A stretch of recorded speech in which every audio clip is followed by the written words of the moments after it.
আজ পুরোনো দিনের মতো চিকেন কষা করব। প্রথমে মাংস পরিষ্কার করে ধুয়ে একটু ভেজে নেব। সব মাংস লাল করে ভেজে নেব।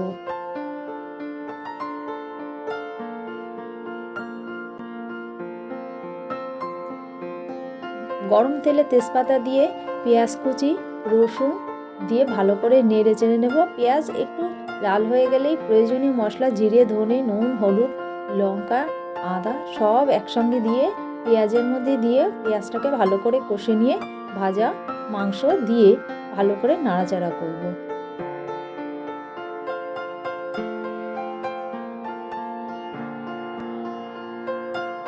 একটু সময় দিয়ে মাংসটাকে নেড়ে চেড়ে ভালো করে কষিয়ে নিতে হবে।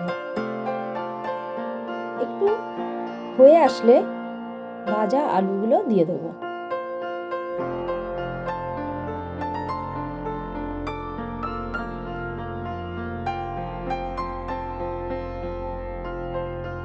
এরপর একটু জল দিয়ে দেবো। জলটা বেশি দেবো না, কারণ এটা কষা মাংস হবে, তাই অল্প জল দেবো যাতে মাংস আলু দুটো একটু সিদ্ধ হয়। এইভাবেই জল দিয়ে দিলাম।